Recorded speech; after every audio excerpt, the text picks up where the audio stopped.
In the historic town of Salem, Massachusetts, where centuries-old buildings line quiet streets, there stands a house that appears calm, refined, and perfectly preserved. But what if a place remembered for justice and progress was built on a foundation of fear and suffering?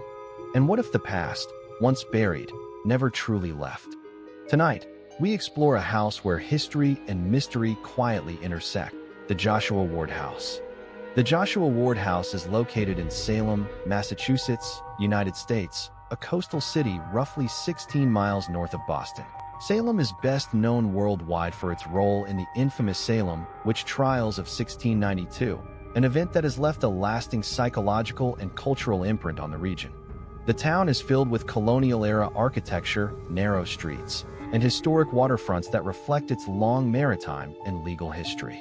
The Joshua Ward House sits near the Salem waterfront, in an area once central to trade, shipping, and government administration during the late 18th century. Constructed in 1784, the house was built in the Federal architectural style, featuring balanced symmetry, refined interiors, and a design meant to symbolize order, stability, and rational thought. These values were particularly important in the years following the American Revolution, when the nation sought to distance itself from superstition and chaos. The house was commissioned by Joshua Ward, a wealthy merchant and public official. Ward was an influential figure in Salem's post-colonial development and served as a representative in the Massachusetts legislature. The building itself was designed to reflect his status and success. Yet long before Joshua Ward ever lived there, the land on which the house was built carried a far darker reputation. Before the Joshua Ward House existed, the land was occupied by a different structure entirely. In the late 17th century, this site was home to the Salem Jail, a place where accused witches were imprisoned during the Salem witch trials of 1692. Among those held there was Giles Corey, one of the most well-known victims of the trials. Corey was accused of witchcraft, but refused to enter a plea. Under English law at the time, a trial could not proceed without a plea.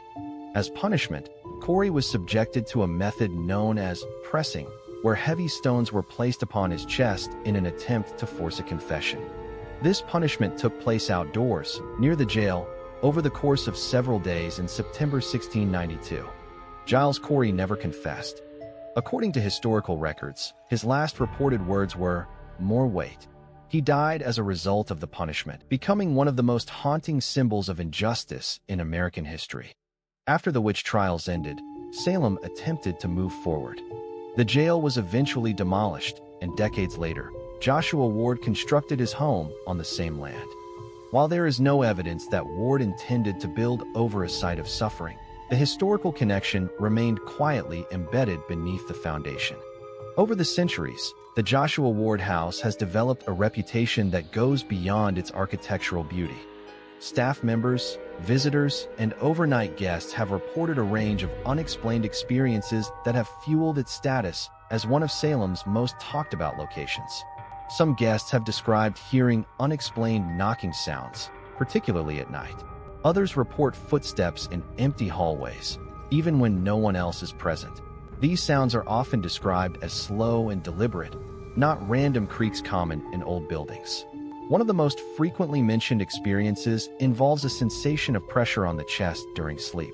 Guests have claimed to wake suddenly with the feeling that they cannot breathe, as though something heavy is pressing down on them.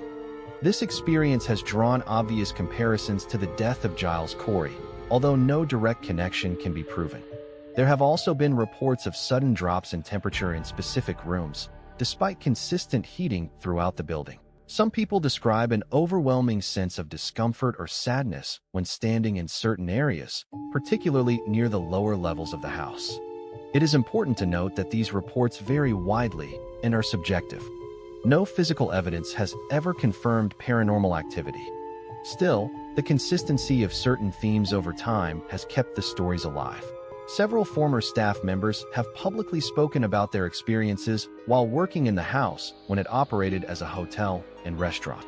Some claim to hear voices calling their names when no one was around. Others reported lights turning on or off without explanation. Guests have written accounts describing vivid dreams involving historical figures, chains, or courtrooms.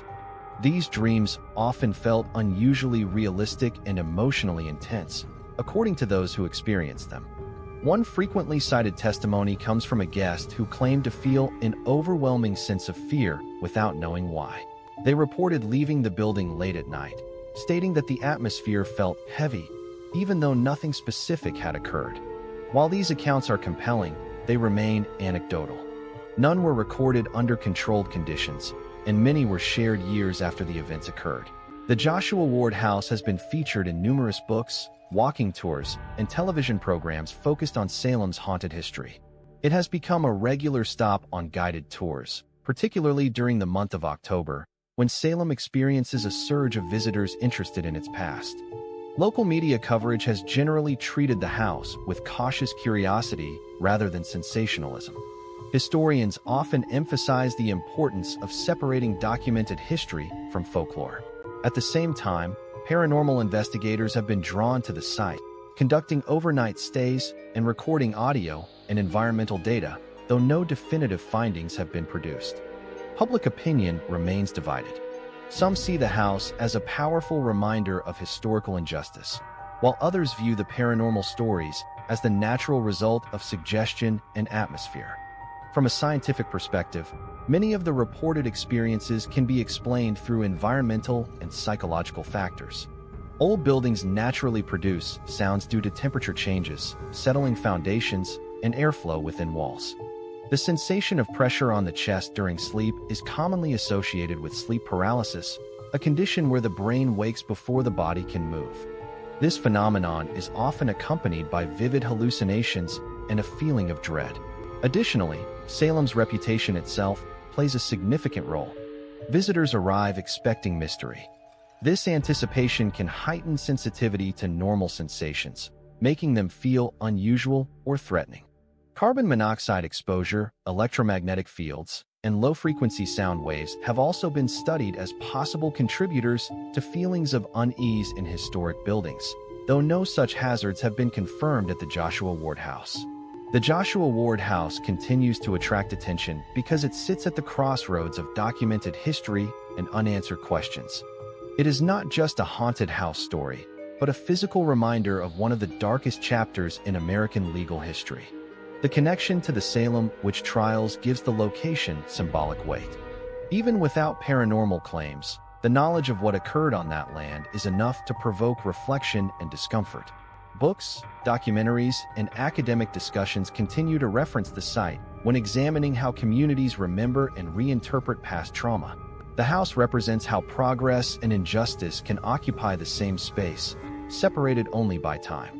The Joshua Ward House stands today as a beautifully preserved piece of American history.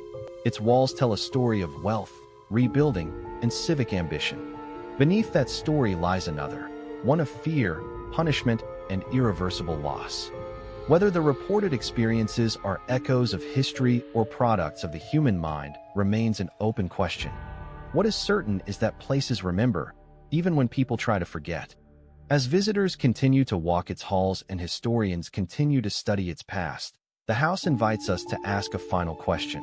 When history leaves scars on a place, do they ever truly fade, or do they simply wait to be noticed again? The answer, much like the mystery itself, remains unresolved.